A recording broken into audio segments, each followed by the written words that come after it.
What's going on, you gamers? Today we're going to be going over a little bit more Dying Light 2, and what we're covering today is what I believe is very possibly one of the most powerful combos for mods in this game.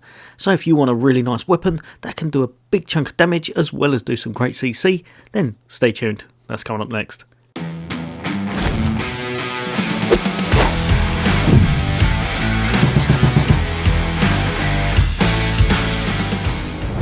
Welcome back all you guys and girls, as always, for all things gaming, for all things Xbox, then why not hit that subscribe and bell icon. I'll bring you all the latest and greatest in content, hints, tips, guides and builds, and just some fun gameplay and reviews of upcoming games.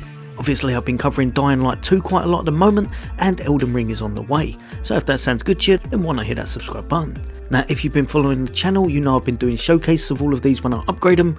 These two just work so well together, I thought I'd bring it to a few people's attention, so that you won't waste your money on others, because these two are just amazing if you want to upgrade them first as such, and does tend to make the game a lot of fun. What I'll do is I'll go over the stats and such, but I'll also showcase it afterwards with a nice bit of gameplay, and I'll put a timestamp up the top so you can jump to that if you want to. So the mods in question are none other than this one right here, the Spark mod. Now the Spark mod is just absolutely amazing. It's got a great bit of damage on it, but even better than that, it does a nice bit of CC. So it's a crit mod, which I believe are probably the best mods in the game because you get the most bang for your buck out of them, but this one applies shock, affected to one enemy in front of you with a chance to instantly electrocute others around him as well. Now this one at max level is going to do 16% base damage to your weapon, so it's going to upgrade it by 16%. Elemental damage is going to be 50 every single second. Over 5 seconds you're going to get 250 extra damage, which is really nice. But also we're going to be getting that kind of stun effect or shock effect going off, meaning that the enemies are paused, we can do whatever we want to them, and because of the actual crit chance at 25%, there's a good chance you can get this very often. Now what I've found is that this works in conjunction with that just ridiculously well, and that's the Fling mod. Another crit mod, because in my eyes if you're going to be going crit you might as well double it up.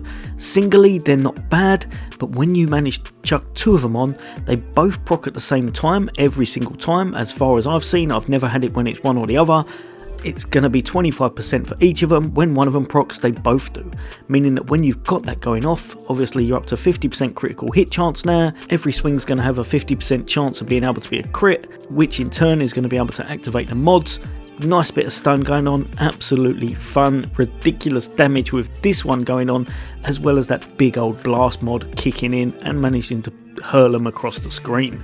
So Fling hits one enemy in front of you with a blast, instantly throwing him back. Applies the blast with critical hits, hence why you want it to be as high as possible. The base damage again will boost your weapon 16%, but the elemental damage I believe is the highest at 320, meaning you get a big old whack going on. For damage, this one's definitely top tier, and along with the other one, it does a fair chunk of change over time and manages to give a stun effect, so you can absolutely demolish crowds, or you can demolish single targets with these two mods going on your weapon. Now as you can see over on the right here, I tend to find that the best weapons to put these on are any of the artifact long weapons, such as this, the stud. Works absolutely perfect and definitely gives you a lot more airtime because we're making sure it's a blunt weapon. You can use this on slashing if you want, but I found when I've done my overall testing, Fling definitely works best on blunt. Don't forget, for the absolute ultimate in damage, what you're going to want to do is make sure you chuck on this as well. So boost up your empowerment artifact mod. This is just going to give you a nice chunk of base damage, and with the others it's going to mean your weapon is absolutely boosted through the ceiling. So if I chuck that on there, it'll go from 125 all the way up to 169, giving it a massive 44 extra damage.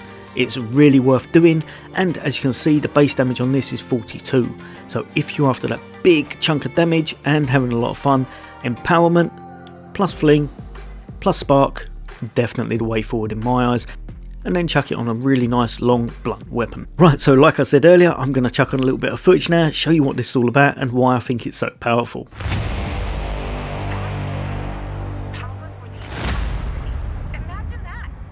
Maybe I'll hit up some of the others.